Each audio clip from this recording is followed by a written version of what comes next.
I remember that night with a clarity I wish I didn't.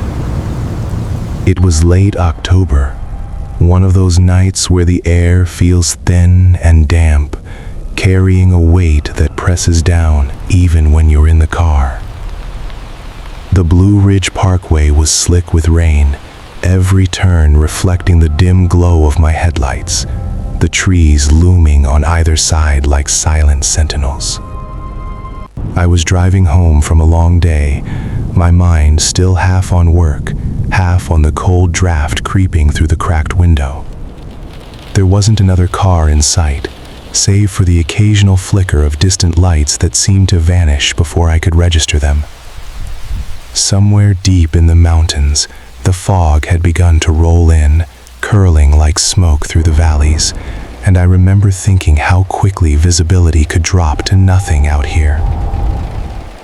As I rounded a gentle bend, the road began to slope upward toward an overpass.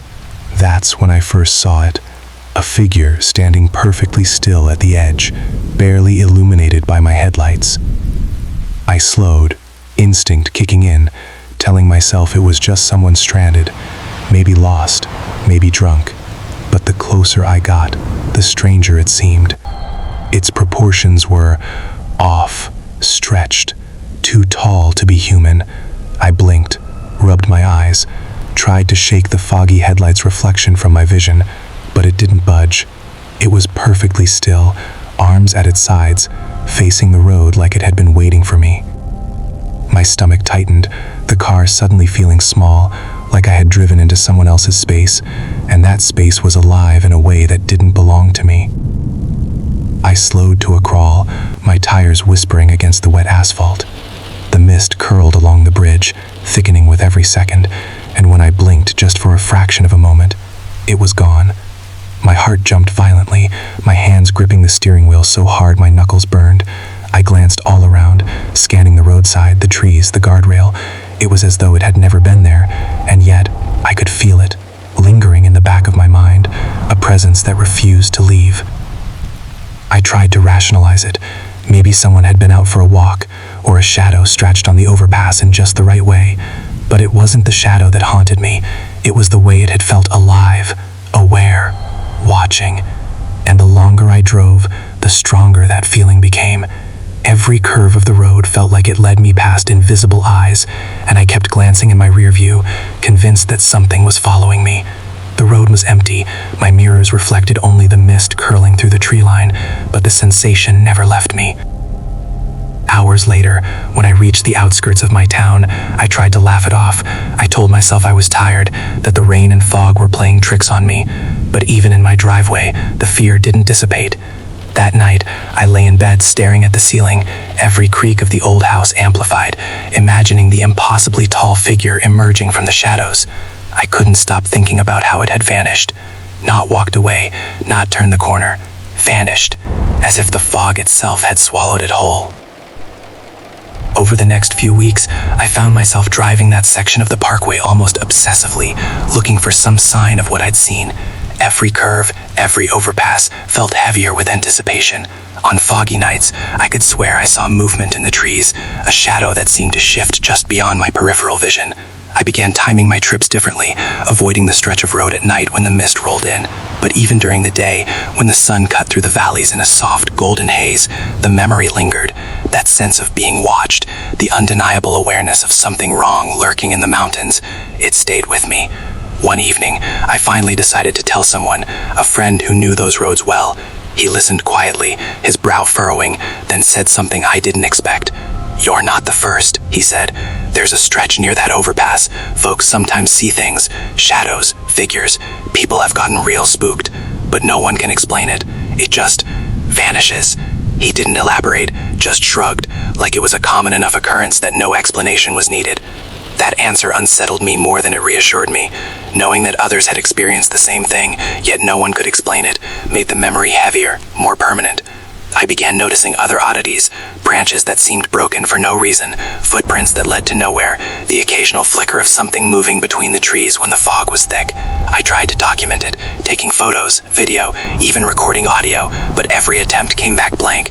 Nothing, as if the mountains themselves wanted it to remain a secret. I haven't driven that overpass at night since. I avoided whenever possible, sticking to larger roads with lights and traffic, but I can still see it in my mind. The tall figure, impossibly still, framed in my headlights, the fog curling around it like smoke. I can still feel its awareness, like it knew me, like it had been waiting for someone to come along. Some nights, when the fog rolls in and the wind rattles the windows, I swear I can hear the road calling, pulling me back to that overpass. I don't know why. Maybe the mountains have a way of reaching inside you, of letting you feel the memory of those who wander them alone. Even now, weeks or months later, the thought of that night brings a chill. It wasn't a dream, and it wasn't a trick of the light. I know that, because I've never forgotten the weight of it, the oppressive sense that something in those mountains exists beyond reason. And though I tell myself I'll never drive that stretch at night again, part of me knows that one day, whether by accident or circumstance, I will. And when I do, I'll see it again. I'll see the figure on the overpass, impossibly tall, still, waiting, and I won't have any explanation for it, only the raw, unshakable feeling that the Blue Ridge Mountains are not quite empty, not quite still, and never will be.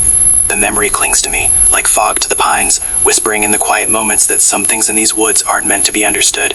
That night on the overpass was real. I know it was, and even if no one else can see it, even if no photograph or recording captures it, I will carry it with me for the rest of my life. The shadow that watched, and the unnerving knowledge that some parts of the forest remember you long after you've left. I was driving alone through the Blue Ridge Mountains late one autumn night. The kind of night where the darkness feels thick enough to touch, and the air carries a damp chill that sinks into your bones. My car's headlights barely pierced the fog that had rolled in from the valleys, curling along the bends in the road like smoke. The mountains around me were silent, too silent. The usual distant hoot of an owl or the rustle of a deer nowhere to be heard. Even the wind seemed hesitant, brushing softly against the trees with an almost deliberate restraint. I had been driving for hours, chasing the thought of my warm bed, trying to shake off the tension of a long day at work.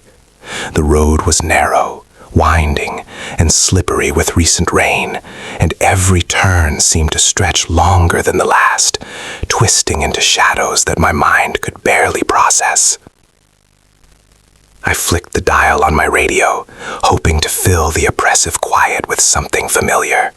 At first, it was the usual static, interrupted by faint strains of old country songs, crackling in and out, as if the mountains themselves were filtering the signal. I leaned forward, rubbing my eyes.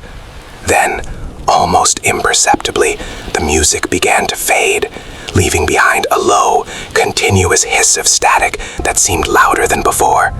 I adjusted the dial, trying to find a station that would stick, when suddenly it changed. A voice, low and deliberate, whispered my name. At first, I froze, convinced it was just some interference from a distant station or my imagination. "Michael," it said again, clearly, distinctly, a voice I had never heard, but knew immediately was calling me. My hands went cold on the steering wheel. I slammed the dial off, turning the radio completely silent, and for a moment I felt relief. But then the whisper returned, faint at first, almost teasing, and then louder, more insistent, repeating my name with an unnerving clarity. It came from the speakers, though I had turned them off, or maybe it didn't. I couldn't tell anymore. My pulse spiked. I tried to focus on the road, but the darkness pressed in from every side. The mountains seemed to stretch endlessly, the bends in the asphalt all running together. I swerved slightly, trying to find a shoulder or even a small clearing where I could stop, but the fog and the wet night made it impossible to see more than a few feet ahead. Every time I blinked, the shadows at the edges of the road seemed to shift, moving in a way that shouldn't be possible. I told myself it was my mind playing tricks, that being alone in these mountains at night always made things feel larger, more deliberate. But even then, a knot of dread was tightening in my stomach, crawling up my throat. The voice continued, calling me, just under the edge of comprehension, neither threatening nor friendly, but insistent in a way that made me shiver. "Michael, Michael," it said, and then, as I rounded a sharp curve, I caught movement in the rearview mirror, something small, dark, fleeting between the trees. I slammed my foot on the brakes instinctively, the car fishtailing slightly on the wet asphalt. My heart was hammering so hard I could hear it in my ears. I gripped the wheel, forcing myself to keep moving, telling myself I would make it to the next turnout, the next lookout, anywhere that felt even slightly safe. The mountains seemed to close in around me, the trees pressing closer, their limbs reaching out like dark fingers. Every rock and ridge felt sharper, every shadow deeper. I tried to call someone on my cell, but there was no signal. Nothing but the oppressive dark and the whispering that now seemed almost to echo outside the car as well as in it. The voice didn't come from the speakers alone. It was in the wind, in the fog, curling around me, intertwining with the night. The more I drove, the louder it became, repeating my name with a patience that chilled me to the bone. After what felt like an eternity, I spotted a small lookout ahead, a flat space with a guardrail overlooking the valley below. I pulled over abruptly, my hands shaking so badly I could barely get the car into park. I sat there for several minutes, the engine idling, breathing hard, listening for the whisper to stop. And then it did. The silence was absolute. The fog hung low in the valley, silver and silent, and for a few moments I could almost convince myself that it had all been in my head. I didn't get out of the car. I didn't want to see what might be waiting in the trees, in the shadows, in the fog that was thick enough to hide something far larger than me. I sat there until my pulse slowed, until I thought I might be able to drive again. But the mountains seemed different now, heavier somehow, as if they had taken notice of me and were holding their breath along with me. When I finally started driving again, the road seemed interminable. Every bend looked like the last. Every shadow seemed to twitch just beyond my peripheral vision. I kept glancing at the radio, half expecting it to flicker back on and resume the whisper, but it stayed dead. Still, I could feel it, the sensation of being watched, followed, though there was no one there. Each curve, each ridge, felt like it might hide something waiting to step out, calling my name in that low, deliberate voice. Weeks passed, but the memory stayed with me. On nights when the wind blew through the hollows or fog rolled over the valleys, I swear I can hear it again, faint at first, like a distant echo. And sometimes, when I'm alone in the car late at night, I find myself gripping the wheel a little tighter, scanning the dark edges of the road, half expecting the mountains themselves to speak again. The voice never returned in quite the same way, but the dread, the sense that the mountains are alive and watching, has never left me. I asked around, cautiously, only to find that I was not alone in experiencing something unexplainable in those mountains. A friend mentioned hearing strange sounds on empty stretches of the Parkway, whispers that seemed to echo from nowhere. Another talked about shadows moving in ways that shouldn't be possible, even when the road was empty. And while the details differ, the feeling is the same, an awareness, deliberate, patient, and unseen, waiting just beyond the light. I avoid that stretch of road at night now, and yet, even during the day, there's a tension in the curves, a weight pressing in from the trees and ridges. I remember how it felt, the low whisper repeating my name over and over, mingling with the fog and the cold wind, and I remember the helpless panic, the sudden awareness of being completely alone in something larger and older than myself. I can't explain it. I don't even try. It wasn't a prank, it wasn't interference, and it wasn't in my imagination. I know what I heard, I know what I felt. And sometimes, late at night, when the air is damp and the mountains are quiet, I still hear it. Just faint enough that I question whether I'm imagining it, yet real enough that my stomach knots with recognition. It waits, patient, somewhere beyond the curves and shadows, somewhere in the depths of the Blue Ridge, calling out in a voice that knows my name. I remember that night as if it were etched into my memory with fire. The kind of memory that sticks whether you want it to or not. I was driving home late, a storm having rolled in unexpectedly. The kind of October rain that seems to soak into your bones no matter what coat you wear. The Blue Ridge Mountains were darker than usual, shadows stretching across the narrow, winding road, the slick asphalt reflecting the dim glow of my headlights. I had the radio off, listening only to the muted patter of rain against the windshield, and the occasional roar of water rushing down unseen gullies in the hills. The road was deserted, as it usually is at that hour, except for the occasional flash of deer eyes or the glint of wet branches in my mirrors. That's when I saw him, a young man, standing at the side of the road, completely soaked, thumb extended in the universal gesture of a hitchhiker. My first thought was caution. It's no secret that the back roads of the Blue Ridge are treacherous, not just because of the curves, but because you never know who you might run into. Still, something about his posture, the way he was drenched but seemingly unshaken, made me pull over. My tires hissed against the rain-slicked asphalt as I stopped. He climbed in silently, thanks, just the soft sound of his wet shoes against the floor mat and the slight rattle of the seatbelt as he clicked it into place. He was young, maybe late teens, early 20s, but there was a strange calm in him, a stillness that made me uneasy. I tried small talk at first, asking where he was headed, mentioning the storm, trying to hear a voice that would anchor this encounter in some ordinary reality. He said nothing. He didn't shift in the seat. He didn't even seem to breathe the way a living person does. The silence was heavier than the rain outside, more oppressive than the fog curling between the trees along the road. I glanced at him again after a few minutes, thinking maybe he'd finally respond, and then I froze. He wasn't there. Not in the seat, not slouched against the door, not in the back where I expected to see him. The seatbelt hadn't moved. The car smelled faintly of wet clothes, but that was it. No trace of him remaining. My chest tightened, my stomach twisting in a way I can't describe. I checked the mirrors, rear view, side mirrors. Nothing. No flash of movement, no shadow, no wet footprint on the floor. I twisted around in the seat, leaning over the center console, peering under it. Nothing. Panic set in like ice water rushing through my veins.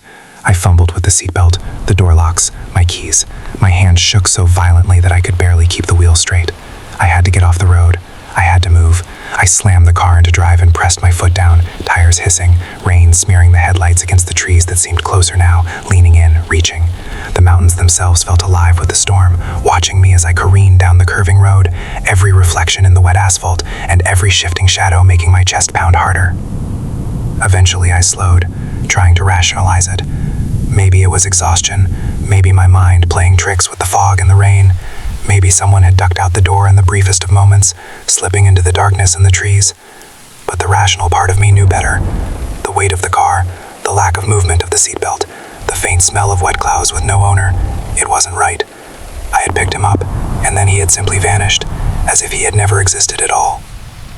I spent the rest of the drive home with my senses hyper-alert, scanning every shadow at the edge of the headlights, jumping at the occasional rustle of leaves, the snap of a branch, or the distant rumble of water over rocks. Every curve seemed sharper, every ridge more jagged, as if the mountains themselves were reshaping to keep me inside the same haunted stretch of road. I didn't stop again that night. I didn't look back. I couldn't. Days later, the image of that empty seat haunted me. I couldn't stop thinking about the way the seatbelt hadn't moved, how he had simply vanished from my car. I tried to tell a friend, half expecting him to laugh it off, but he looked at me strangely and said, "You know, people have seen that before." On that stretch, young guys, late at night, hitchhiking, they just disappear. He didn't elaborate. He didn't need to. The implication hung heavy in the air. I had heard stories before, local legends whispered in diners and gas stations, travelers who vanish on remote back roads, glimpses of figures in fog or rain, a hand reaching out, and then gone. I never thought I would experience one firsthand. After that night, I avoided that stretch of the Blue Ridge entirely. Even during the day, I felt a tension in the air along those curves, an awareness that was almost tangible. Once, months later, I took a different car, returning cautiously to see the road in daylight. It looked normal. Trees, curves, asphalt slicked with fallen leaves, but I could feel the memory pressing against the road itself. Every hollow, every shadowed bend, recalled the moment I had been alone with something I could not see, could not touch, but which had touched me in a way that would never leave. Sometimes, late at night, I drive other remote roads, and I swear I catch a glimpse of a figure at the roadside, thumb out, waiting silently. I panic, gripping the wheel, scanning every shadow, and when I blink, nothing remains. The experience has left me with a suspicion I cannot shake. There are parts of these mountains that do not belong entirely to this world. That night, the storm, the rain, the silent hitchhiker, they all merged into something I cannot explain. A reminder that the backroads of Appalachia hold more than curves and trees. They hold things that are patient, deliberate, and untraceable. Even now, years later, when I close my eyes, I see the way air plastered to a pale face, the empty seat, the slick asphalt reflecting the headlights, and I can feel it again, the weight of presence, just beyond the edge of the car, pressing quietly in the fog, waiting, patient, and impossible to shake. The mountains have a memory, I realize, and sometimes they let it touch you in ways you cannot forget, ways that don't end when you reach home. That night, I learned that the road can hold you, that silence can follow you, and that some travelers, some hitchhikers, are not meant to arrive at their destination at all. I was driving late that night along a back road that cuts through the lower ridges of the Appalachian foothills. It was one of those nights where the air is cold enough to sting your lungs, but still humid enough that the mist clings to everything. The trees, the asphalt, the slick guardrails glinting in my headlights. I had been on the road for hours, the kind of drive where the only sounds are the tires against wet pavement and the occasional drip of water falling from branches overhead. I had the radio off, my phone dead, and nothing around me but the narrow stretch of road twisting into darkness. At first, I didn't notice it, but then a faint glow caught my attention in the rearview mirror. I glanced at it casually, thinking it was a reflection, another car behind me. But the light didn't move like a headlight. It was fixed, unwavering, a pair of points that hovered just at the edge of visibility. My heart ticked faster, a dull pulse of unease creeping through me, but I told myself it was just a deer, maybe some reflective sign on the side of the road, the kind of thing you see in the mountains and dismiss in daylight. Minutes passed, and I began to notice a pattern. Every time I looked in the rear view, the eyes were there, slightly closer than before. I tried to convince myself it was a trick of the mist, the curvature of the road, my exhaustion pressing reality into shadows. But the feeling of being watched was unmistakable, heavy, a physical pressure against my back and shoulders. My palms went slick on the wheel. The road began to curve more sharply, winding along ridges with drops I couldn't see. The headlights only revealed the immediate stretch ahead, but the eyes in the mirror seemed to follow perfectly, maintaining a distance that was impossible. When I looked straight ahead, the road was empty. Nothing moved behind me except those two glowing points, rigid and deliberate. My chest tightened. Every instinct screamed at me to stop, to pull over, to somehow rid myself of what was following. I tried to accelerate, testing my nerves. For a moment, the eyes seemed to lag, but then they closed the cap again, keeping pace like they were tethered to me. My mind raced through rational explanations. Deer reflect eyes at night, I reminded myself. Could be another car, just out of sight, maybe a hiker with reflective gear. But none of those explanations fit the intensity of the stare, the feeling that the presence was aware of me in a way that nature isn't. As the mist thickened along the road, I noticed shapes at the edge of my headlights, shadows that weren't there moments before, branches or rocks shaped oddly, sometimes almost human in silhouette. My gaze flicked to the rear view constantly. The glowing eyes never blinked, never shifted like a living animal might. They were just there, and with each glance, the weight of them pressed harder against my chest. I could feel my heart hammering. Sweat ran down my spine, even as the cold settled deep into my bones. I tried to calm myself, to focus on the road, on each bend, on each curve that would eventually lead me to some familiar point. But the eyes followed perfectly. They weren't random, they weren't fleeting, they were patient, and I was acutely aware that the mountains around me were silent in a way that wasn't natural. No wind in the trees, no rustling of animals, no distant hum of civilization. Just my headlights, the road, and those eyes. After what felt like hours, but may have only been minutes, I saw a faint glow ahead, a roadside diner, the kind that's open 24 hours, but looks abandoned from a distance. I swerved off the road, tires skidding slightly on wet asphalt, and parked under the harsh yellow light of the signage. My hand shook so badly I couldn't turn off the ignition immediately. I sat there staring at the rearview mirror, heart still hammering. And then, as if released, the eyes were gone. Nothing remained behind me but the fog, the shadows, and the endless stretch of road. I stayed in that diner longer than I should have, sipping bitter coffee, listening to the low hum of the refrigerator, watching the shadows outside as if the night itself could hide anything.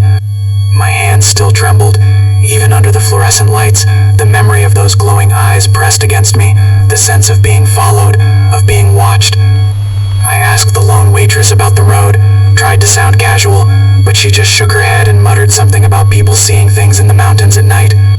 I didn't push. I didn't want to hear more. The drive home in daylight was uneventful, the road familiar, safe.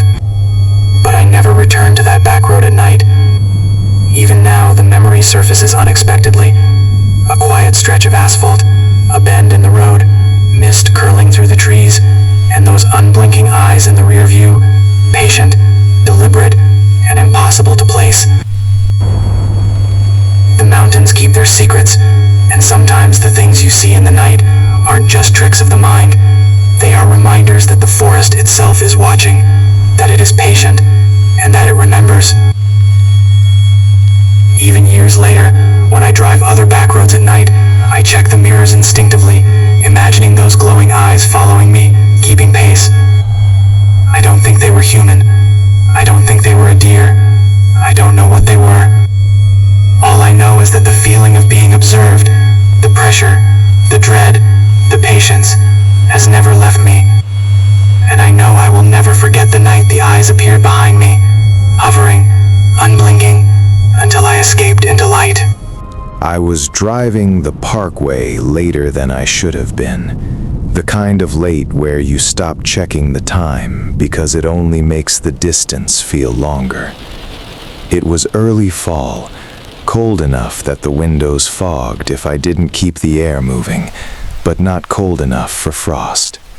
The mountains were black silhouettes stacked against one another, the trees lining the road tall and dense, swallowing the weak spill of my headlights. That stretch of road is beautiful during the day, all overlooks and rolling ridgelines, but at night it feels narrow and exposed, like you're threading a needle through something vast and indifferent. There was no traffic, no music on the radio, just the steady hum of tires and the occasional clatter of a loose branch dragged across asphalt by the wind. I noticed the lights almost by accident. At first, I thought it was a reflection, maybe my headlights catching a road sign at a strange angle. Two faint red points blinked somewhere off to my right, deep among the trees. They were too far apart to be taillights and too high off the ground to belong to anything parked along the shoulder. I slowed instinctively, leaning forward in my seat, trying to see past the trunks and undergrowth. As soon as I focused on them, the lights dimmed, then reappeared a few yards farther back, blinking again, slow and deliberate. My first thought was that someone was camping illegally, maybe with lanterns strung up too high. But the more I watched, the less that explanation made sense. The lights weren't steady. They didn't sway like something hanging. They blinked in an uneven rhythm, sometimes in pairs, sometimes staggered, and always just beyond the reach of my headlights. When I eased off the gas, they seemed to keep pace, drifting through the trees parallel to the road. A chill crept up my spine, the kind that has nothing to do with the temperature. I told myself not to overreact. Appalachia is full of odd sights at night, reflective eyes, distant radio towers, hikers with headlamps doing things they shouldn't. But these lights felt different. There was an intent to them, a sense that they weren't just there, but aware of me. I gripped the wheel tighter, my hands already damp, and glanced in the rearview mirror. The road behind me was empty, swallowed by darkness. As I drove on, the lights multiplied. 3, then 4, blinking between tree trunks at varying heights. Some were low, just above the brush, others higher, almost level with the slope of the mountainside.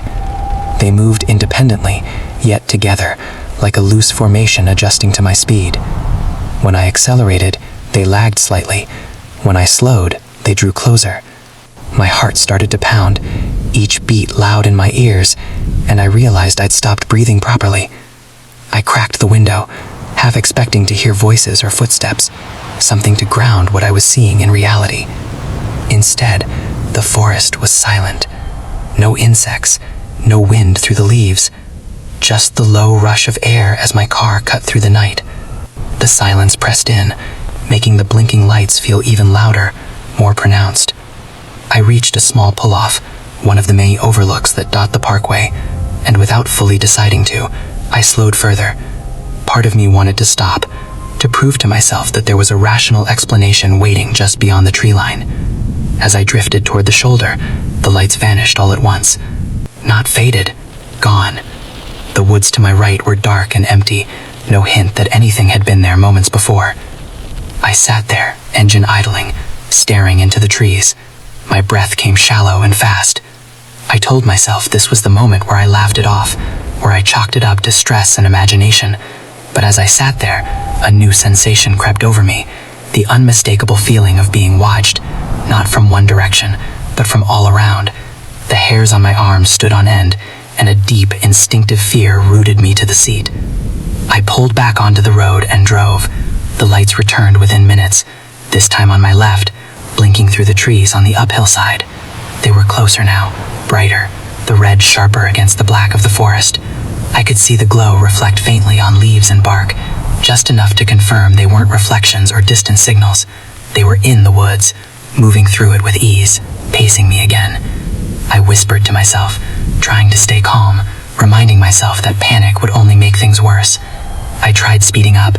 The road curved sharply, and I leaned into the turn, tires gripping the asphalt. For a brief moment, the lights fell behind, slipping out of sight as the trees thickened. Relief washed over me, fleeting but powerful. Then, as the road straightened, they were there again, more of them now, scattered through the forest on both sides. Some blinked slowly, others rapidly, creating an erratic pattern that made my stomach churn. I felt exposed, like prey running along a narrow corridor. Every instinct screamed at me to get out of there, to reach someplace lit, someplace populated. But the Parkway doesn't offer that kind of comfort. Mile after mile of nothing but forest and darkness stretched ahead, the occasional sign flashing past too quickly to read. At one point, I thought I saw movement beneath the lights, shapes shifting behind the trees, tall and thin, keeping just out of the direct beam of my headlights. I didn't let myself focus on that thought. I couldn't. The idea of putting a form to what was out there made my hands tremble so badly I worried I'd lose control of the car. Eventually, the lights began to fall back, blinking more sporadically until they disappeared altogether. I didn't slow. I didn't relax. The feeling of being watched clung to me like a weight, heavy and persistent. Even when the forest returned to its normal darkness, I felt eyes on me, tracking my progress through the mountains. I didn't stop until I reached a small town off the Parkway, pulling into a gas station bathed in harsh white light. I sat there for a long time, engine off, listening to it tick as it cooled. My reflection in the windshield looked pale and strained, eyes wide. I wanted to tell someone what I'd seen, but the words felt ridiculous even to me. Red lights in the trees, following me, watching. I went home that night and slept poorly, dreams filled with blinking red points flowing in darkness. Over the next few days, I tried to forget it, to let the memory fade into the category of strange but explainable experiences. But it didn't fade, it sharpened. Every time I closed my eyes, I could see those lights, hovering just beyond reach.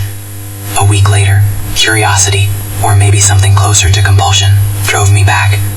I returned to the same stretch of road in broad daylight. The mountains looked harmless under the sun, the forest alive with sound. Birds flitted between branches, insects buzzed, leaves rustled in a gentle breeze.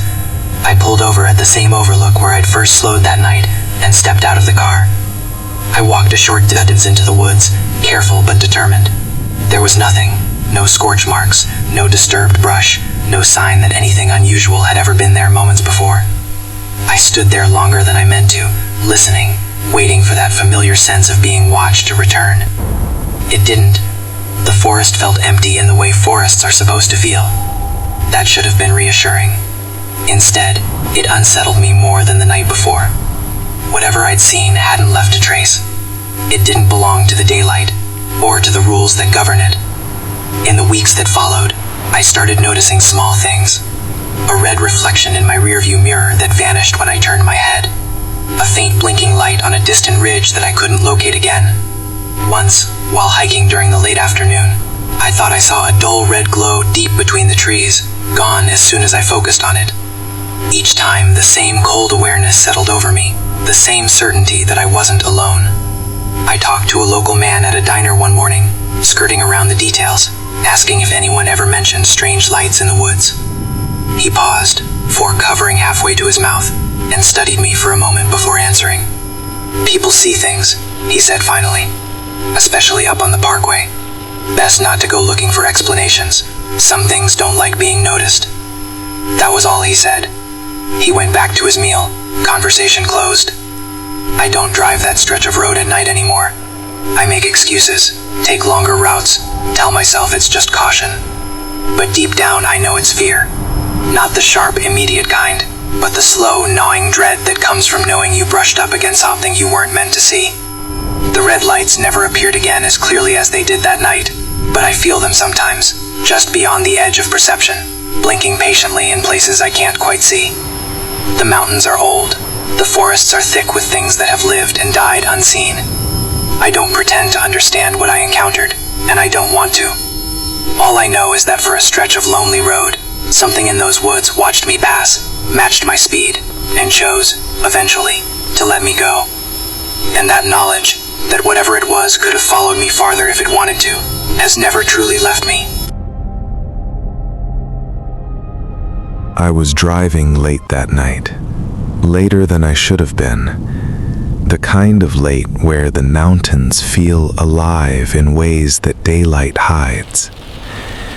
It was early November, the air cold enough to make my lungs ache slightly every time I took a deep breath, and the asphalt slick from an afternoon rain that had left the curves glistening under the headlights.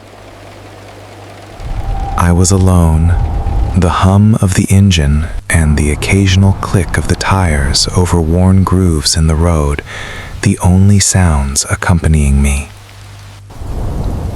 The Blue Ridge Mountains were nearly pitch black, the trees on either side of the road solid walls of shadow, their trunks blending into the darkness, until all I could see was a narrow path of light stretching just a few feet in front of me. Every bend felt sharper than it should, the hairpin turns more perilous.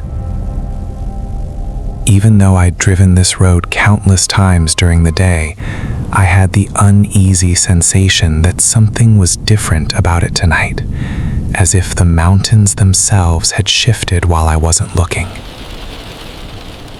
I crested a ridge and came to a familiar spot, a small gorge that I knew well. There was usually a bridge there, narrow, with worn guardrails and faded white paint, the sort of bridge that had been there as long as I could remember. But tonight, it wasn't there. My headlights illuminated the drop ahead, a yawning chasm that shouldn't have existed. My heart stopped, and I slammed the brakes instinctively. The tires screamed against the wet asphalt, and the car fishtailed slightly as I swerved to avoid the edge. I couldn't breathe properly for a few seconds, just frozen behind the wheel, staring.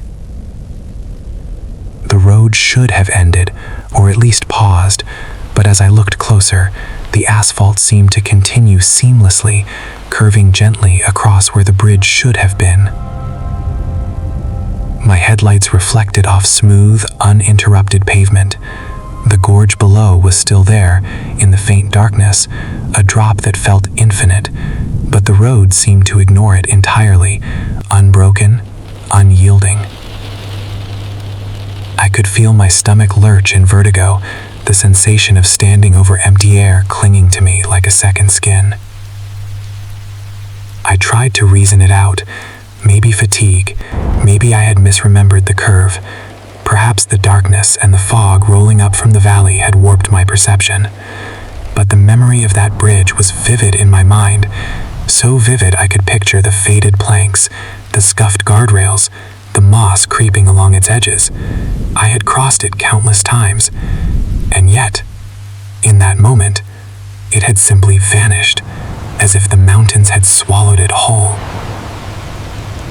Shaking, I eased the car forward cautiously, hugging the center line as if that would prevent me from falling into the abyss. Every instinct screamed at me to stop, to turn back, to pull into a nearby clearing and abandon the road entirely. But something, a mix of stubbornness and fear, kept me moving, inch by inch, headlights illuminating the slick blacktop, the drop now only vaguely perceivable in the limited light. My eyes darted constantly to the edges of the road, expecting the pavement to end at any moment, expecting the abyss to rush up to meet me. The sense of unreality clung to me like fog, thick and persistent. For a few moments, I thought the mountains themselves were holding their breath, the trees frozen in unnatural stillness, the wind completely absent. There was no rustle of leaves, no faint hoot of an owl, no distant creak, just the road, the black shadows, and the vertigo pressing down on me. I gripped the wheel tighter, knuckles white, hands trembling, and kept moving. Minutes passed, or maybe hours. Time had lost its meaning. Eventually, the road widened, curves softened, and the mountains began to ease away from the edges. I didn't look back at the gorge. I didn't want to. My pulse had not slowed, and the lingering fear made me aware of every muscle, every heartbeat, every shiver running down my spine. When I finally reached the first signs of civilization, distant lights, the faint glow of a small town, I felt a kind of release, though it was only partial. The vertigo didn't leave entirely. I could still feel the sensation of standing over empty air, the memory of that missing bridge pressed into my mind like a photograph that refused to fade. The next morning, in daylight, I returned to the spot with a friend who had driven this road countless times. The bridge was there, exactly where it should be, weathered and unremarkable, spanning the gorge with the same worn planks and faded guardrails I had remembered. My friend laughed, teasing me for a nervous imagination. "You were tired," he said. "Maybe the fog or the headlights had played tricks on you." But I couldn't shake the feeling that what I had seen was real. I knew what I had seen. The road had changed that night, even if only for a few minutes, and I had been alone in it. Even now, months later, I drive that stretch of the Blue Ridge carefully, my eyes constantly scanning for that drop, for the way the road bends and rises. I remember the way the darkness had pressed in on me, the way my stomach had dropped when the bridge didn't appear, and the eerie smoothness of the pavement where it should have ended. Sometimes when I close my eyes, I can feel it again, the sensation of walking across empty air, of standing over a chasm that shouldn't have been impassable, of the mountains themselves reshaping beneath me.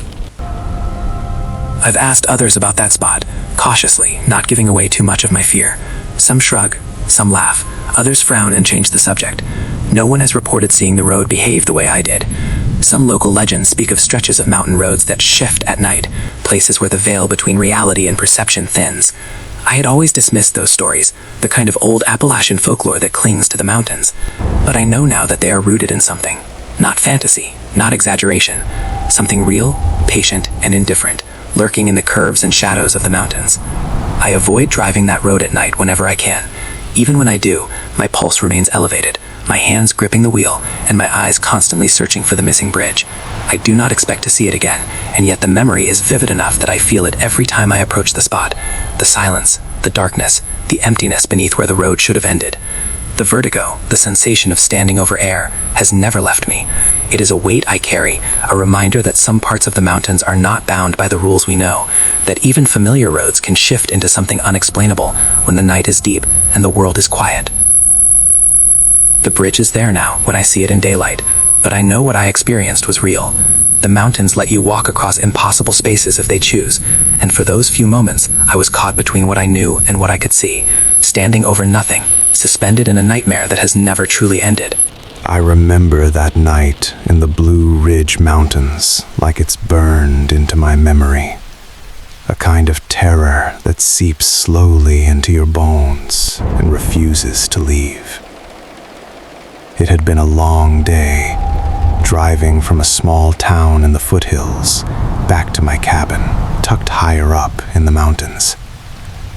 The sun had disappeared behind the ridges hours ago, leaving the valleys swallowed in shadow. The road was narrow and winding, familiar in daylight, but now it seemed endless, twisting and turning in ways that made me feel like I was moving through a living thing rather than asphalt and trees. My headlights cut a thin swath through the darkness, but the forest pressed in on either side, tall trunks and dense undergrowth forming walls that seemed to lean closer as I drove. I had the stereo off, my phone dead after a long drive and poor signal. It was just me, the tires whispering over worn grooves, the occasional drip of water from the overhanging branches onto the windshield. And then I heard it. At first, I thought it was the wind playing tricks, a low whistle through the treetops, the kind of sound you learn to ignore when you spend enough time in these mountains. But it wasn't the wind. It was a voice, faint, distant, carried on the breeze like it was riding the valleys and twisting along the ridges. It was impossible to make out words at first, just tones, syllables, whispers, the kind of sound that brushes against your mind before you can place it. I shook my head, telling myself it was exhaustion, or the way the night shapes sound in the Blue Ridge, echoes and gusts bouncing between hills. But the voice grew louder, clearer, as I continued along the bends. It seemed to shift with me, drifting around the corners of the road, echoing off the tree trunks, moving as I moved. I tried to focus on the tires, the faint beam of the headlights, anything that would anchor me in reality, but every sense I had was drawn outward, into the darkness, into the forest, into that voice. I slowed the car, almost wanting to stop, to roll down the window and see if there was someone, anyone, calling from the woods. My hands gripped the wheel tight, knuckles white, and my heart pounded so hard I thought it might break my ribs. The voice was louder now, almost urgent, carrying the cadence of words I didn't understand, like a language on the edge of hearing. It wasn't a scream, or a shout, or even a cry. It was something else, a warning, a whisper of danger, threaded with a dread I couldn't name.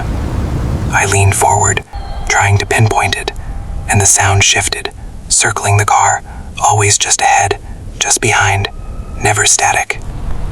I told myself to keep moving, stop the car, and the road would swallow me. The mountains are relentless at night. The bends are sharper than they appear, the forest denser than any light can penetrate, and stopping alone means surrendering to the dark. So I kept driving, each turn twisting into another, the road curving unpredictably as if it were alive, carrying me forward through the night, while the voice trailed, weaving between the trees, riding the wind in impossible ways. I couldn't shake it. The sound followed me around every corner, bounced from ridge to ridge, echoing into the hollows and tones that made the hair on my arms stand on end. I remember one stretch in particular, a steep curve with a drop-off to the right, trees clinging to the edge. The voice rose sharply here, louder, pressing at my skull. I could almost make out a syllable, something like a name or a warning, but it twisted into the wind and slipped away before it landed. I blinked rapidly, trying to focus on the road, on the white line barely visible beneath my headlights, on the faint shimmer of fog collecting in the hollows. My pulse thrummed in my ears, and every instinct screamed at me to stop, to throw the car into reverse, to abandon the road entirely. But the bends came faster than I could react, the curves folding into one another, and I was trapped in motion, forced to keep driving. It was as if the mountains themselves had shifted that night, folding the road into some endless loop designed to trap me. Every tree seemed alive with shadow, every hill a rampart to obscure the horizon. The voice never left me. I could sense it, pressing along the outside of the car, brushing along the treetops, sinking down into the valleys. I rolled the window down slightly, hoping that the sound would anchor in the real world, hoping that I could prove to myself it was human, or at least something ordinary. Instead, the sound sharpened, threading around me like the wind itself had learned to speak.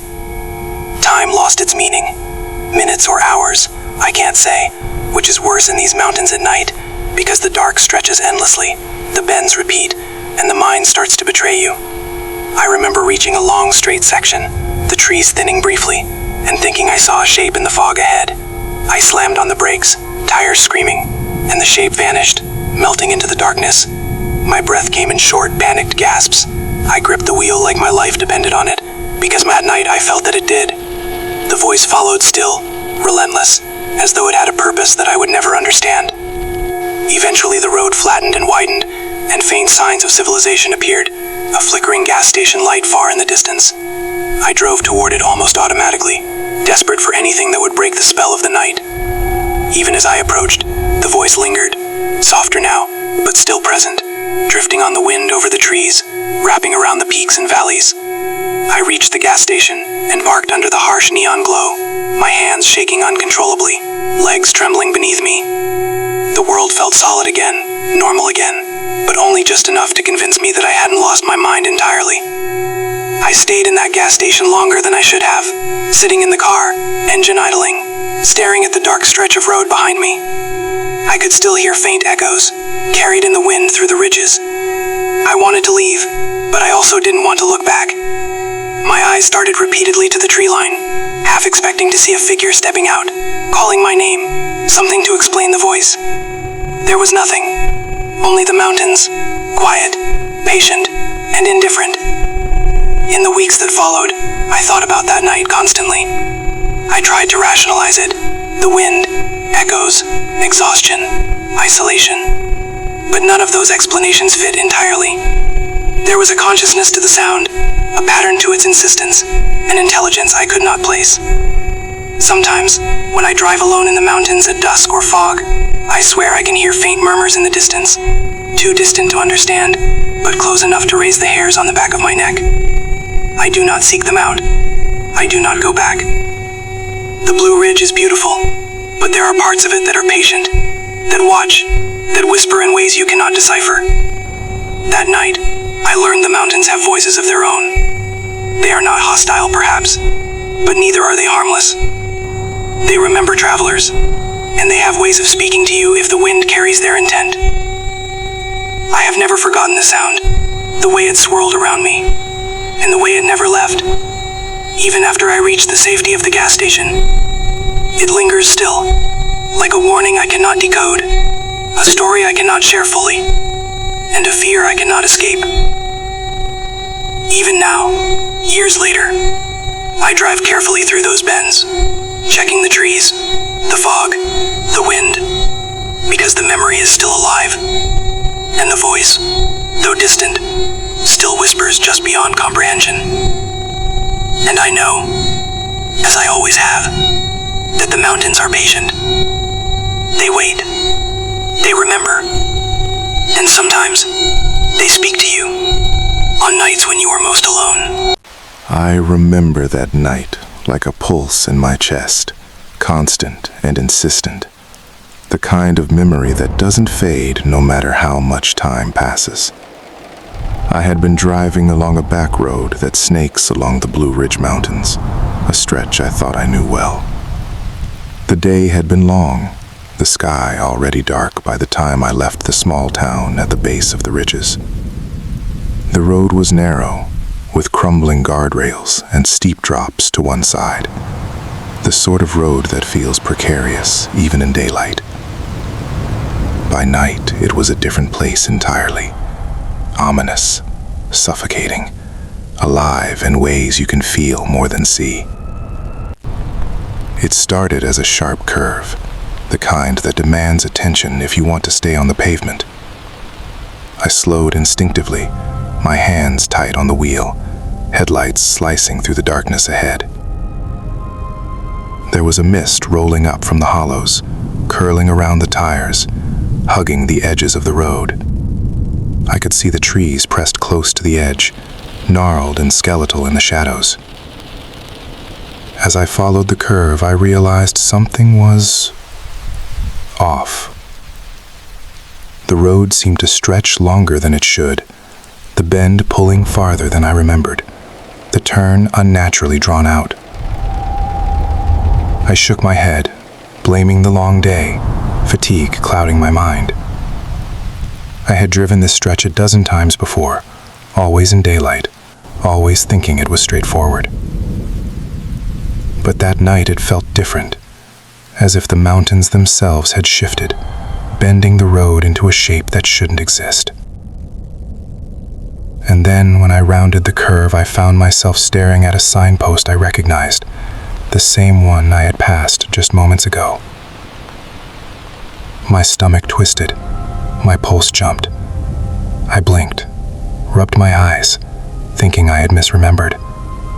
But no, it was the same post, the same chipped paint, the same rusted bolt, holding it to the ground. I tried to rationalize it. Maybe I had looped around an unmarked side road. Maybe the darkness had confused me. But the landscape looked identical in every way. The same trees, the same slope, the same bend of the mountains.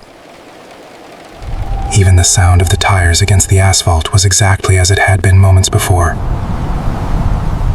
My breath caught in my throat, and I slowed to a crawl, trying to take it all in, trying to find some landmark that would prove I was moving forward.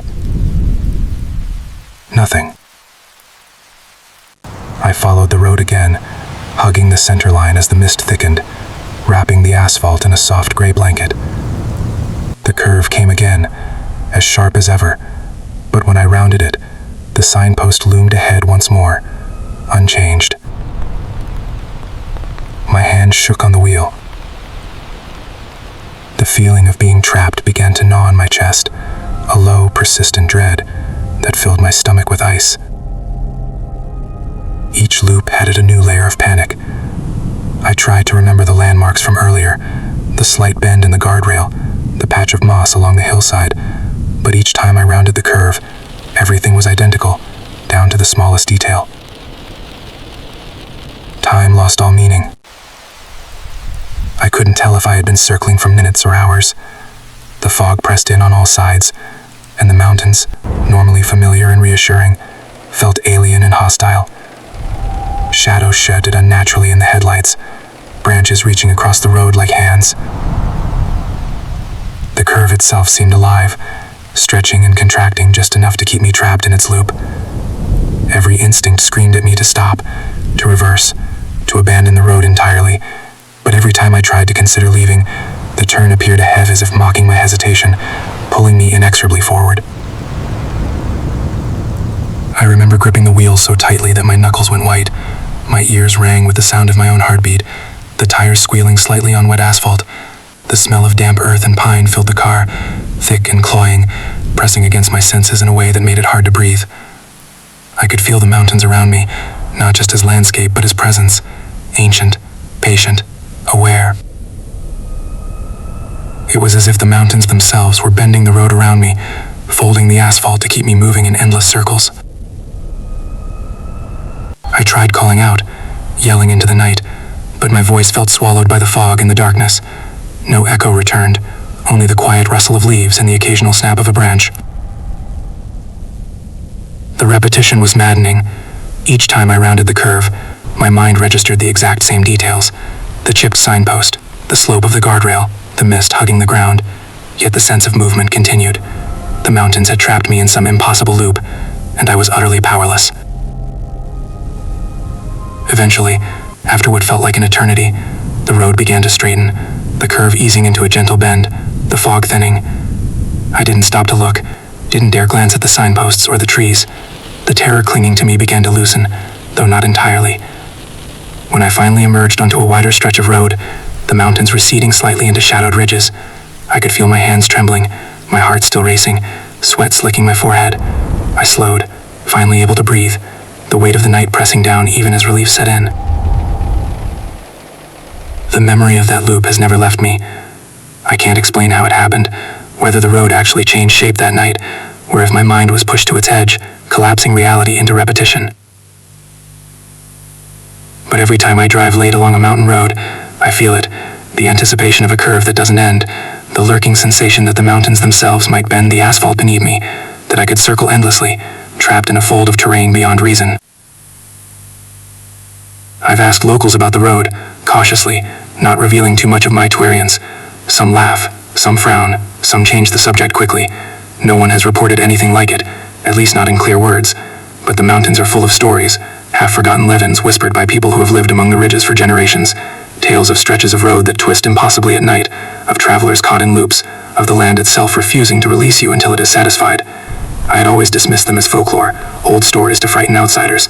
Now, I know better. I drive carefully on the Blue Ridge at night, especially on back roads and narrow curves. My eyes scan the edges of the pavement, the guardrails, the trees pressed close, searching for the familiar and the impossible all at once. Sometimes when the fog rolls in and the bends tighten, I feel that pressure again, the vertigo, the endless repetition, the sense that the mountains are folding the world around me.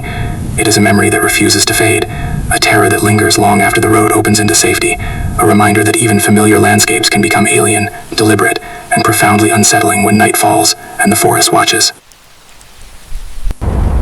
Even now, years later, I cannot drive that stretch without a shiver creeping along my spine, without checking the curves, without imagining the road looping endlessly just ahead, waiting to pull me back into the fog. The mountains are patient, they do not hurry, and sometimes they take their time showing you that the world you think you know is only as stable as the light allows, that the curves you trust can become traps, and that the night hides secrets that you may never understand. I still remember the exact moment I noticed the car behind me, because nothing about that night had felt strange until then. I was driving through the mountains well past midnight, the kind of drive you don't make unless you have to. I'd stayed too long helping a friend move out of a place deep in the hills, and by the time I left, the roads were empty and the forest had swallowed everything beyond my headlights. The Blue Ridge at night has a way of closing in on you. The trees crowd the road, the curves come faster than you expect, and the darkness feels layered, like you're moving through something thick instead of open air. At first, the car behind me was just another set of headlights. I saw them crest a hill in my rearview mirror, distant and steady. I remember feeling a small, almost comforting sense of relief. Another person on the road meant I wasn't completely alone out there. The road twisted through long bends and steep grades, and the headlights stayed with me, neither gaining nor falling back. Just there. Patient. After a few miles, that relief started to sour into something else. The car wasn't passing, even when the road straightened out briefly. It wasn't falling back either. Every time I checked the mirror, the lights were the same distance away, centered perfectly behind me, bright enough to glare, but not close enough to feel aggressive, just close enough to be unavoidable. I told myself I was being paranoid. People drive these roads all the time. Maybe they were heading the same direction. Maybe they were just cautious drivers like me, taking the curves slowly. Still, the longer it went on, the more I became aware of how empty everything else was. No other cars, no houses, no lights in the distance. Just the forest and the road, and that car behind me. The road climbed higher into the mountains, narrowing as it went. Fog began to settle into the low spots, thin at first, then thicker, curling across the asphalt in pale sheets. My headlights cut through it, but the fog caught the beams in a way that made the road feel shorter, more confined. The car behind me didn't slow. Its lights cut through the fog too, glowing softly, like eyes watching from the dark. I tried to shake the feeling that was creeping up my spine, the sense that I was being measured, studied. Every time I checked the rearview mirror, my stomach tightened a little more. The headlights seemed brighter now, closer than before, though I couldn't swear they had actually moved. I sped up slightly, just to test it. The engine hummed louder as I pushed a little past what felt comfortable on those curves. The car behind me sped up too, not abruptly, not aggressively, just enough to maintain the same distance. That was when my chest started to feel tight. I slowed back down, heart thudding, and the car slowed with me. It was matching me perfectly. The mountains felt different then. Heavier. The trees pressed closer to the road, their branches arching overhead in places, forming dark tunnels that swallowed my headlights. The fog thickened, clinging to the ground in the lower branches. I rolled my window down a crack, hoping the cold air would clear my head, but it only brought in the smell of damp earth and pine, sharp and overwhelming. I told myself to stay calm. There was a side road coming up soon, one that led to an old service road I remembered from daylight drives. If I turned off, the car behind me would either follow, confirming my fear, or keep going, proving I was imagining things. Either way, I'd have an answer. The turn came up faster than I expected. A sharp right, barely marked, the sign half hidden by vines and shadows. I slowed, signaled, and turned, my tires crunching over gravel as I left the main road. The trees closed in immediately, the service road narrower and rougher, my headlights illuminating uneven ground and overgrown brush. I checked the rearview mirror, heart pounding. The headlights were gone. Not fading into the distance, not turning away, just gone. The road behind me was empty, swallowed by fog and darkness. I slowed to a stop, breathing hard, staring into the mirror, waiting for the lights to reappear. They didn't. I sat there for a long moment, engine idling, listening to the tick of cooling metal and the faint hiss of fog moving through the trees. The silence was deep, unnatural.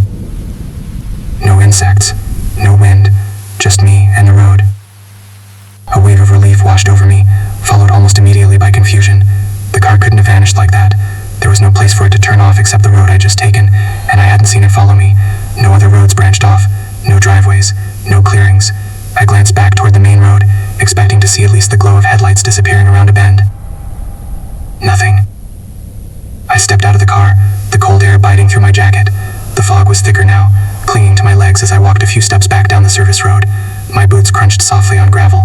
I shined my flashlight along the ground, searching for tire marks, anything that would prove another vehicle had been there moments ago. There were none. The gravel was undisturbed except for my own tracks. No fresh tire impressions, no signs of a car braking, turning, or even stopping. It was as if I had imagined the entire thing.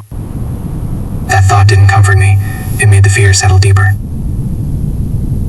I got back in the car and locked the doors, my hands shaking as I gripped the wheel. I didn't want to stay there any longer than I had to.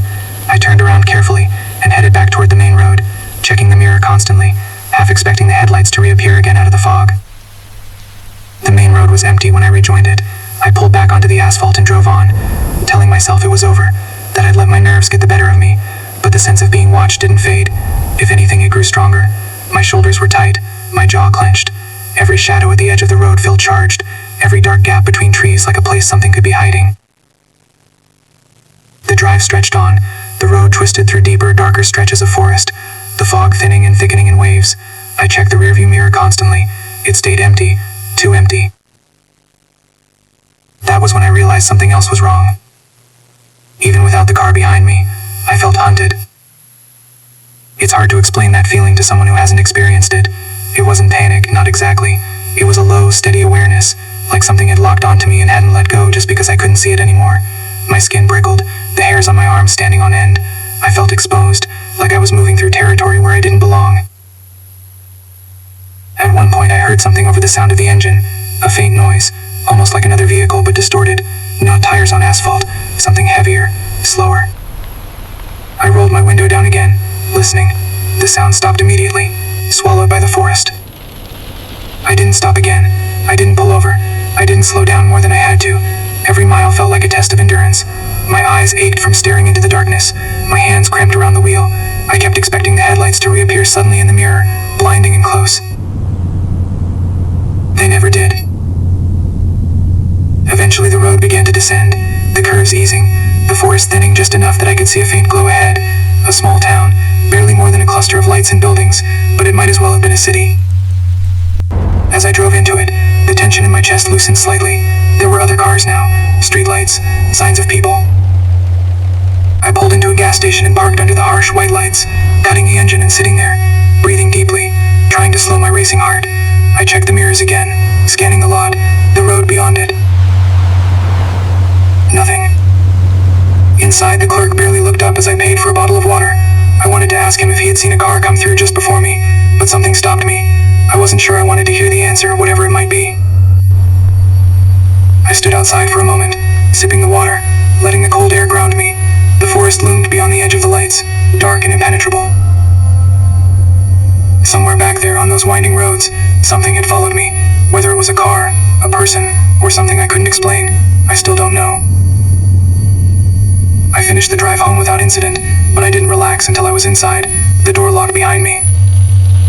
That night, I slept poorly, every distant sound pulling me halfway awake, my mind replaying the image of those headlights vanishing without a trace. In the years since, I've driven a lot of mountain roads. I still live in Appalachia. You can't avoid them entirely. But I never take that route at night anymore, and whenever I notice a car behind me on a lonely stretch of road, matching my speed just a little too well, my chest tightens, and my eyes flick to the mirror again and again. Because I know now how easily something can follow you out there. And how quietly it can disappear. The night I saw the cabin, the air was heavy with moisture. A thick, almost tangible dampness that clung to everything. The trees, the road, even the inside of my lungs as I breathed. I had been driving late along a stretch of the Blue Ridge Mountains I thought I knew well, the kind of roads that twist and fold back on themselves, the kind that feel like the forest is breathing around you. The moon was hidden behind clouds, the sky a uniform black that swallowed everything beyond the reach of my headlights.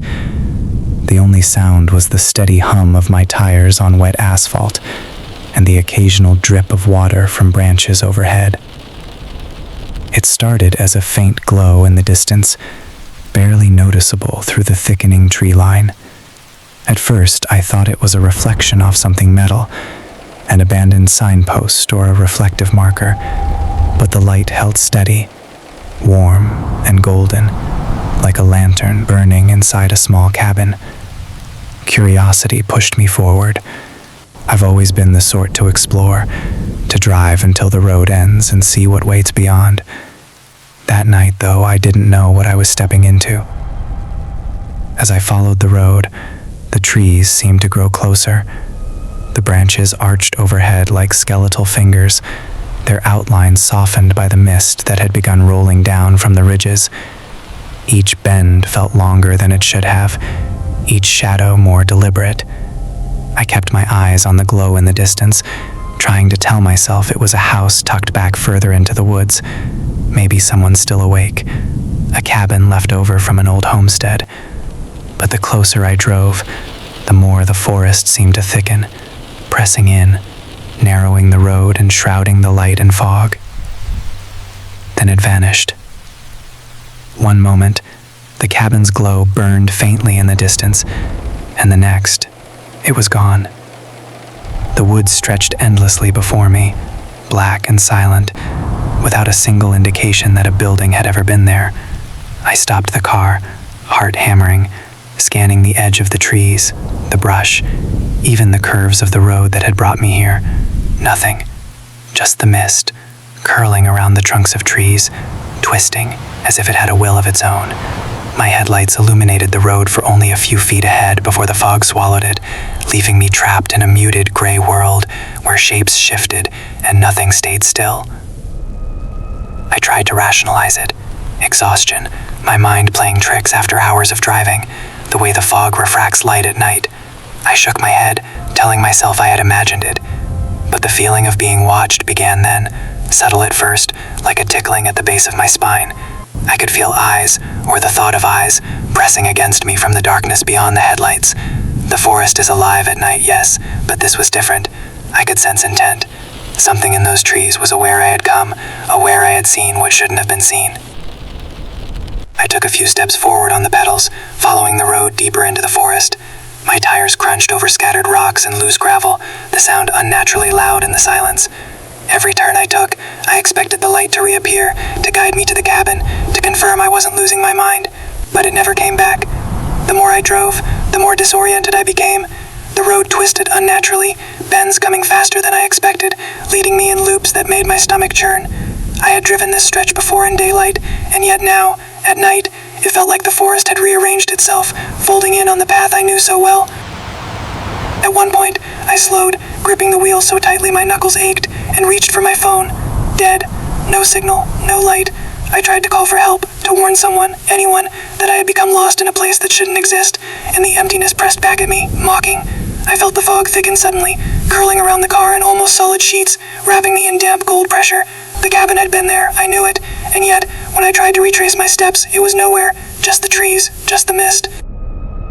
I remember the smell most vividly, wet pine, moss, rotting leaves pressed into the earth, the kind of sense that makes you feel alive and terrified at the same time. Every inhale was thick and heavy. The shadows of the trees shifted as I drove, forming shapes that seemed familiar in a way that made me pause. A pile of logs looked almost like a crouching figure. A tree bent unnaturally, its trunk like a hunched back. My headlights passed over these illusions, and when I blinked, they were gone. Panic began to set in as I realized the road had become a maze. Every bend felt like it was bending me, every turn like a trick of perspective. I slowed, peering into the fog for any sign of the light, willing myself to see something human-made, something comforting, but there was nothing. The forest around me had become alien, suffocating. The feeling of being watched intensified, a cold pressure pressing through the car doors, the mist, the very air around me. I tried to tell myself it was just nerves, but my gut screamed that I was not alone. The hours, or maybe it was only minutes, dragged on. The road seemed endless. My eyes stung from staring into the fog, my hands crammed on the wheel. The trees loomed like silent witnesses. Then, a shape appeared briefly at the edge of the headlights. A cabin, or maybe it was the idea of a cabin. The glow was faint, flickering like candlelight. I pressed forward, heart racing, desperate for confirmation. But when I reached that spot, the glow vanished again, leaving nothing but trees, fog, and the oppressive silence. I stopped the car, breathing hard, and stepped outside. The damp hit me instantly, seeping through my jacket, chilling me to the bone. I scanned the area. Nothing moved, nothing breathed, nothing made a sound beyond the occasional drip of water falling from the branches above. The cabin had been there, I was sure of it, but now there was only forest, stretching endlessly in every direction, the mist curling around me, hiding its secrets. I don't know how long I stood there. Time had no meaning. My rational mind screamed at me to leave, to retreat back to the main road, to the safety of the lights and signs of civilization. But the road behind me was lost to fog. Every turn I took led only deeper into the same darkness.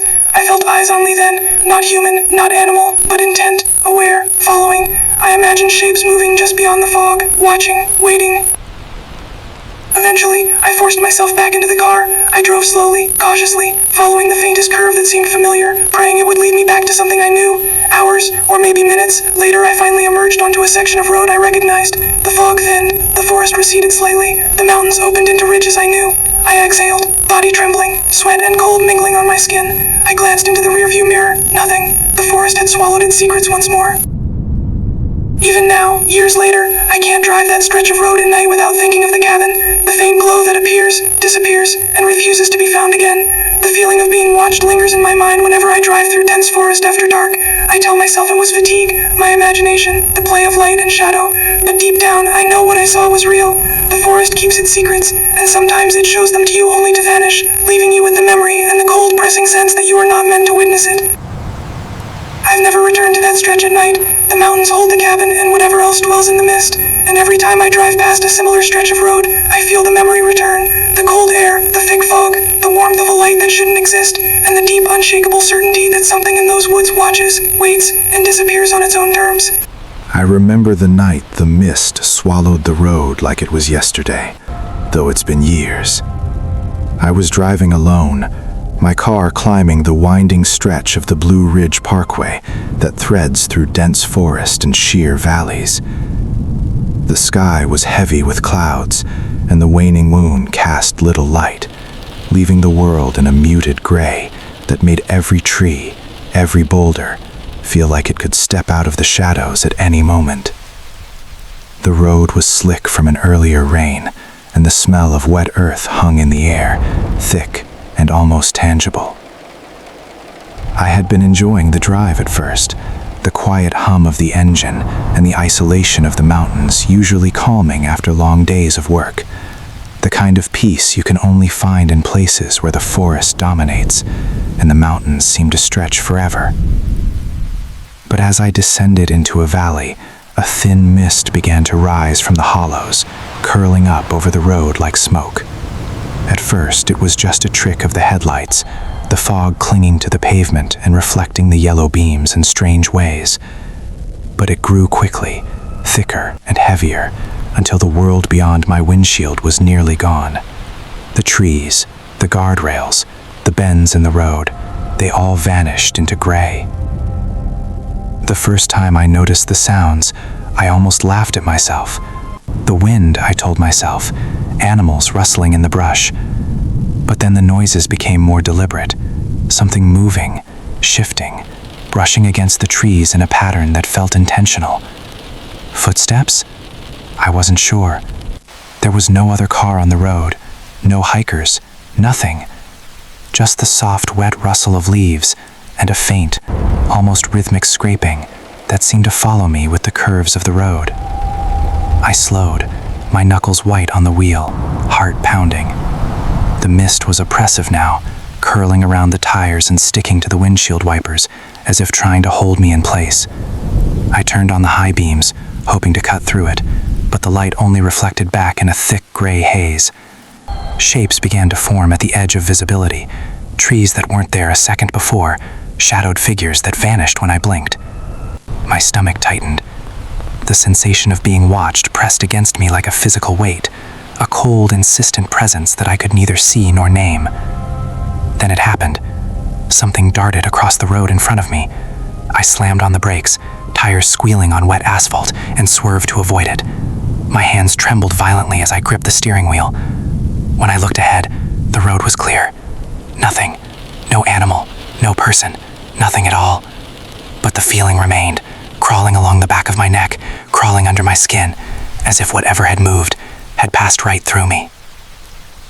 I kept going, cautiously, every instinct screaming to turn back, but the valley was deep and narrow. There was no turning around without risking the cliff edge, no escape from the path that the Parkway carved through the mountains. The mist clung to the hood of the car now, curling up against the mirrors, hiding the road's edge. Every turn felt like a trap, every shadow a threat. My headlights illuminated nothing beyond 10 feet, and beyond that, grayness stretched endlessly. I tried to call someone, my phone shaking in my hand as I glanced at it, but there was no signal, no GPS, no bars, nothing. I could feel my pulse hammering in my ears, loud and fast enough that it drowned out everything else. The noises had returned, scraping, shuffling, and now whispering, almost imperceptible, riding the mist in patterns that made my skin crawl. I tried to convince myself it was wind against the tree trunks, small animals scurrying, but the rhythm was too consistent, too intentional. It followed me as I moved, curling with the road, always just at the edge of the light. I remember a particular turn in the road, a long sweeping curve that I had taken a dozen times before without thinking. The mist was thick here, clinging to the guardrails, curling in sheets along the pavement, and then I saw it, or thought I did, a figure standing just off the road, barely visible through the fog, pale in the headlights. I jerked the wheel instinctively, heart thundering, and the car skidded slightly on the wet surface. When I looked again, it was gone. Not a blur, not a shadow, completely vanished. No footprints, no signs it had ever been there. My chest heaved as I gripped the wheel tighter. For what felt like hours, the mist pressed in, the road twisted endlessly, the forest closed in, and the noises persisted. I had no idea how long I had been driving. Minutes, hours. My sense of time collapsed under the weight of fear. Every sound, every shift of the fog seemed to have intent. The feeling of being observed never left, pressing at me, waiting for me to falter. I had no idea if whatever was out there was human, animal, or something else entirely. I only knew it was aware, and it was patient. Eventually, the valley opened up slightly, and the mist thinned as I climbed a small rise in the road. The trees spread apart, the pavement became clearer, and the noises faded into the distance. I exhaled deeply, relief mingled with lingering dread, but the memory of what I had experienced stayed with me long after I left the mountains behind. The cold pressure of presence, the impossibly thick mist, the whispering sounds that seemed to circle me, it never truly left. Even now, when I drive those roads late at night, I feel the echo of that mist, the way it wrapped around my car like a living thing, the way it hid things that might never be understood. I've never been able to explain what moved with me, what I swerved to avoid, or why the mist seemed to possess a consciousness of its own. The Parkway can be beautiful in daylight, but at night, in that fog, it becomes something else entirely, a place that reminds you that isolation is not just loneliness, and that the forest can hold secrets you are never meant to see. Sometimes I wonder if the mist is still there, waiting for the next car to pass through, silent and patient, pressing against tires and headlights, bending reality, following without ever being seen. And every time I hear a scrape on wet leaves or the hiss of fog along the roadside, my pulse quickens, and I remember what it feels like to be watched by something that exists just out of sight, that you cannot run from, and that leaves no trace except memory and a lingering, unshakable fear. Even now, I cannot drive that stretch after dark without glancing at every curve, every shadow, every wisp of fog, half expecting the forest to close in again, half expecting something to move just out of reach. The memory of that mist is permanent, a part of me, and I know some night it will find a way to remind me that the mountains are patient, the valleys deep, and the road can swallow you whole without a sound. I've driven the Blue Ridge Mountains countless times, mostly during the day, when the curves are easy to anticipate and the valleys are bathed in soft sunlight. But that night was different. It was late October, the kind of night where the air is sharp and damp, and the clouds hang heavy over the ridges, making the world feel smaller, more claustrophobic. I was on a stretch of road I'd traveled many times before, a winding ribbon that hugged the mountainside, lined with trees that cast deep shadows even under the weak glow of my headlights. I was tired, my eyelids heavy, and I remember telling myself to just make it home. The roads were empty, no cars, no sounds, beyond the occasional rustle of leaves stirred by the wind. Even the usual distant hoot of an owl seemed muffled, almost hesitant, like the forest itself was holding its breath. As I rounded a particular sharp bend, something caught my eye. A car was parked at the edge of the road, hazard lights blinking faintly, half hidden in the shadows of the trees. At first, I thought someone had pulled over because of trouble. Maybe they were lost or had a flat tire. The lights reflected off the wet asphalt, throwing jagged shapes onto the surrounding foliage. My stomach tightened as I slowed, instinct and curiosity warring with caution. My mind raced through every possibility. Someone stranded, a prank, or maybe a hitchhiker. The roads here are lonely enough that any unexpected vehicle sticks out like a sore thumb. I leaned forward in my seat, trying to get a better look through the streaked windshield. The car looked like an old sedan, nothing remarkable, but something about its placement was off. There wasn't a shoulder, no nearby driveway or pull-off, just a narrow curve hugging the mountainside. Whoever was in that car would have had to stop in the middle of nowhere, surrounded by trees and mist. I hesitated, debating whether to call for help or drive past. Then, without warning, I glanced away for just a moment to check the road behind me in my rear view, and when I looked back, it was gone. I slammed my foot on the brake. My heart hammered. The blinking hazard lights, the car, the whole shape had simply vanished. There wasn't a curve I had missed, no turnoff that could hide a parked car. I scanned the roadside, peering into the mist curling between the trees. Nothing, just wet asphalt, mud, and the faint looming outlines of the mountains around me. I let out a shaky breath, trying to convince myself I'd imagined it, that exhaustion and the fog were playing tricks on me. But deep down, I knew something about the way the car had just disappeared was wrong. I drove on cautiously, my headlights cutting through the darkness, but the sense of being watched began to press against me. It wasn't a feeling I could ignore. It settled into my chest, cold and heavy, like a physical weight. Every shadow at the edge of the road seemed sharper, more deliberate. Branches rustled even when the wind was still, and for a long stretch, I half expected the car to reappear in my rear view, following me, blinking its lights like some phantom signal. A few miles later, I came to a muddy turnoff, remnants of tire tracks pressed into the soft soil. My stomach sank when I realized the tracks led straight from the road, but nowhere else. No drive light, no faint trail through the trees, just a line of disturbed earth that ended abruptly in the shadows. I got out of the car, my boots sinking slightly into the wet ground, staring into the misty darkness. I felt the forest press in around me, a quiet, suffocating weight. I wanted to call someone, but my phone had no service, and for some reason, The idea of being alone in the mist, calling out, made my skin crawl. I turned back toward my car, jumped in, and drove away without looking again. In the weeks that followed, the memory refused to let me go. Every time I drove that stretch at night, even for a short distance, I felt that same cold presence pressing in from the roadside. Shadows seemed to move when I wasn't looking, and sometimes the faint glint of something metallic would catch my eye between the trees, just out of reach, just out of clarity.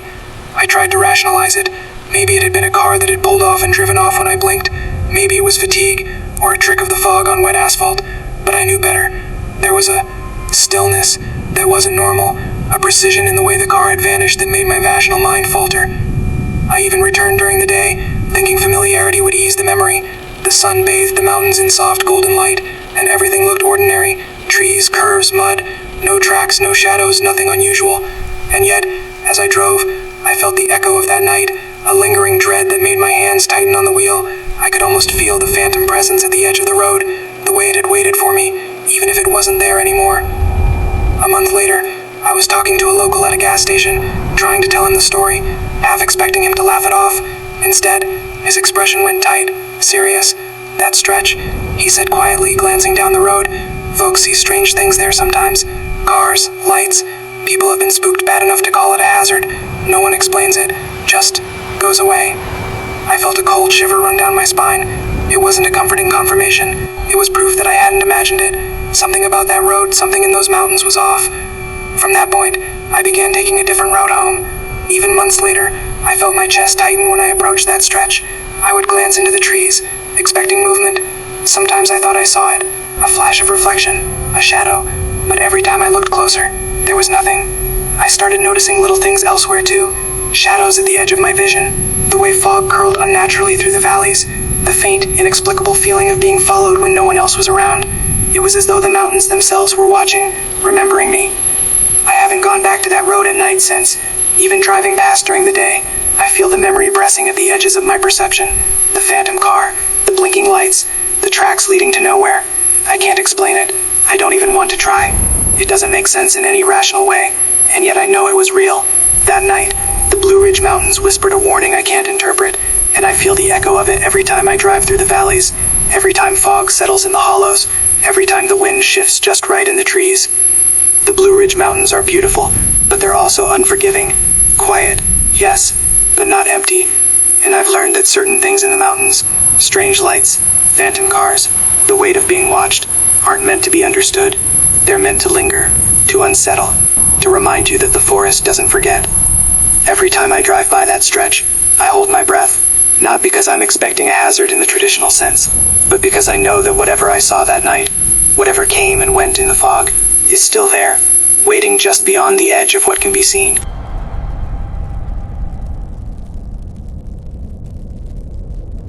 I had been driving the Blue Ridge Mountains late that evening. The kind of night where the world feels smaller, and the trees press closer to the edges of the road than seems possible. It had started out as a simple drive back home from a friend's cabin. A few hours north through narrow, twisting mountain roads that I'd traveled countless times during the day. But now, with night fully settled, the world had changed. The wind was still. The usual hum of crickets and distant owls strangely absent, and the faint drizzle made the asphalt glisten under my headlights. I remember gripping the wheel a little tighter than usual, trying to keep my mind on the bends ahead, telling myself that the mountains were just darker at night, nothing more. That's when the fog rolled in. It came suddenly, creeping up from the valleys like smoke, curling around my headlights and swallowing the edges of the road. At first, it was just a shimmer in the distance, harmless enough. But within minutes, it was everywhere. Thick and almost almost tangible, as if it had weight. My headlights barely penetrated it, and the lines of the road seemed to stretch endlessly into nothing. Every curve felt drawn out, every shadow deeper, sharper. I slowed, trying to keep a sense of control. But the fog didn't just surround me, it moved with me, pressing in from the trees, rolling up the hillside in slow, deliberate waves, and somehow managing to change the familiar curves into something unfamiliar, unnerving. As I drove on, I noticed shapes appearing at the edges of my vision. Trees that hadn't been there moments before, their trunks twisted and black against the gray mist. Shadows that seemed to cross the lane just as I focused on them, moving with a rhythm that didn't match the wind. I told myself to stay calm, to ignore it, but my stomach tightened, my heart thumping hard in my chest. There was a sense of presence, something moving alongside me, keeping pace, though I couldn't see it clearly. Every glance to the side revealed only fog and the faint glimmer of wet leaves. Still, the impression never left me. It was the feeling of being watched, followed by something patient and deliberate.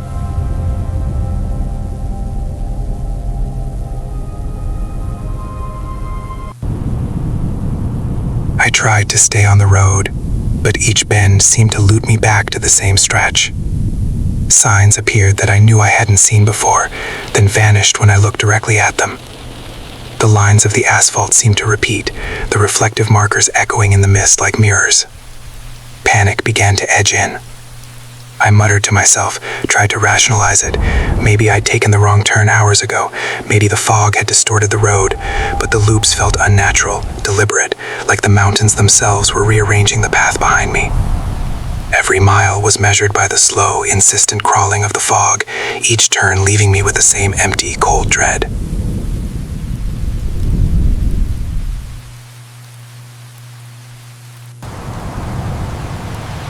The shapes of the edge of my headlights became more distinct as the minutes passed. Tree trunks stretched higher, shadows bent in impossible ways, and once, I swear, a dark figure moved with a deliberate pace just outside the lane. I swerved slightly, my tires squealing on the wet asphalt, but the movement never fully revealed itself, just a flicker, a pause in the fog, like it was teasing me. The feeling of being followed intensified with every turn, a gnawing presence that seemed to breathe with the fog. I tried to shake it off, telling myself that it was my mind, that isolation on these mountain roads can do strange things. But the tactile nature of the mist, the way it seemed to curl around my tar, brushing the edges of the headlights, thick enough to feel, made rational thought impossible.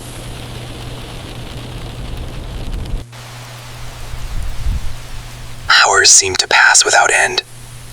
I could no longer tell if the loops of road were repeating or if time had stretched in the fog. Every tree, every ridge, every shadow looked slightly off, as if the mountains themselves were alive, shifting in subtle ways to keep me trapped.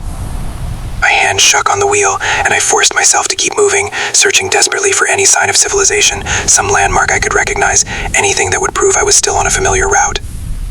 I remember a sudden, sharp edge of panic when a branch, or what I thought was a branch, stretched across the road, too high to be anything ordinary. My brakes screamed as I swerved, and the shape vanished instantly, leaving nothing but slick asphalt and mist. My pulse pounded, and for the first time I considered pulling over entirely, but there was nowhere safe, just fog, trees, and the endless ribbon of road curling into itself.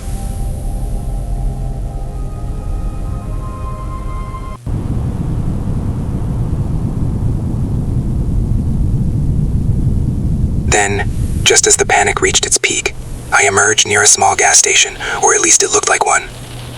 Its neon sign flickered weakly through the fog, the building worn, the parking lot empty except for a single rusted pump. I remember slowing, heart hammering, feeling an odd, almost vertiginous familiarity. It was a place I had never been before, or at least I knew I hadn't, but every detail struck me with a haunting sense of recognition. The layout of the pumps, the angle of the building, even the way the fog rolled across the lot, it all felt like something I'd seen in a dream, a memory that wasn't mine. I pulled in, shaking, hands white on the wheel, and sat for what felt like forever, listening to the muffled hiss of the fog around the building.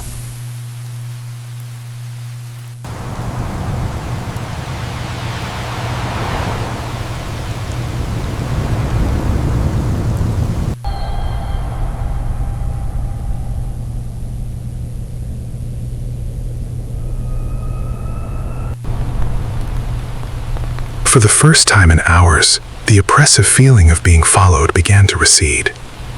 The fog seemed less tangible, the shapes at the edges of my vision gone. I sat there, trying to calm myself, forcing down the adrenaline that had been building in my chest, trying to make sense of what had just happened. I wanted to tell myself I had been imagining things, that the fog, the shadows, the looping road, the sense of movement, it had all been a trick of the night and my own exhaustion. But I knew deep down it wasn't. There was an awareness in that mist, a patience in the way it had moved alongside me, pressing me towards something I couldn't define.